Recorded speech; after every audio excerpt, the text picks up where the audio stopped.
Isaías 46, verso 10 diz assim: Desde o início faço conhecer o fim, desde os tempos mais remotos, o que ainda virá. Digo, o meu propósito permanecerá em pé e farei tudo o que me agrada. Isso mesmo, Deus tem propósitos que não irão mudar, Ele vai velar para esses propósitos se cumprirem. E uma coisa importante no início desse versículo é que Deus faz as coisas do fim serem conhecidas para nós. Há uma revelação na palavra.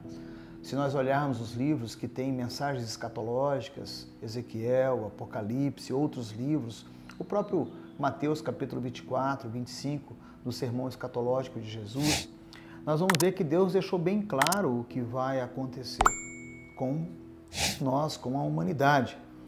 E essa frase não é minha, mas ela é muito interessante. Eu já li o último capítulo da Bíblia e vai dar tudo certo, pode ficar tranquilo.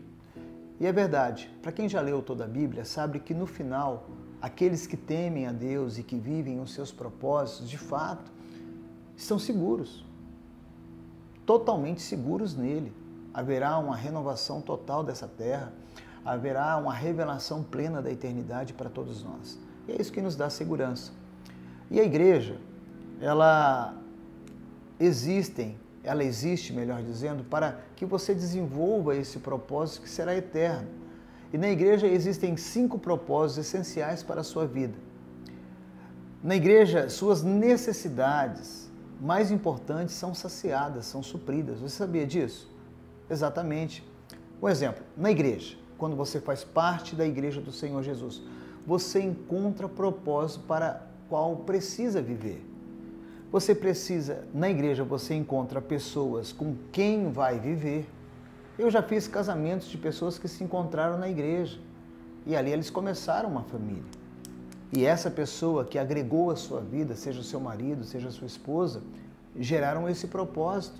Na igreja, princípios pelos quais nós iremos viver foram ensinados na igreja.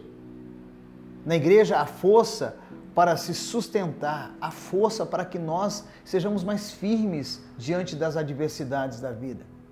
Então, não existe em um outro lugar no mundo um local mais seguro como a igreja. Você entende isso? Na igreja você aprende a adorar. Você adora a Deus depois de aprender a adorar, porque nós não sabíamos como adorar a Deus. Na igreja, você promove a comunhão. Os seus relacionamentos se tornam intrínsecos com pessoas que você escolheu para a sua vida. Olha só, você que já está há um tempo na igreja, as suas melhores amizades que você tem hoje foram construídas dentro da igreja. Na igreja é promovido o discipulado, coisa que não acontece em outro lugar, somente na igreja.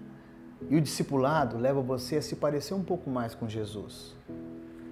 Na igreja também tem ministérios onde os seus dons, talentos são desenvolvidos. Toda essa arte que você tem, esse poder de criatividade, esse poder de servir o próximo. Você reparou que na igreja você se enquadrou e serve melhor? Também na igreja, o evangelismo acontece onde nós vamos cumprir a missão do ID de Jesus Cristo. Então a igreja é muito importante para desenvolver os projetos e os propósitos de Deus. Então não há no mundo outro lugar que podemos comparar com a igreja.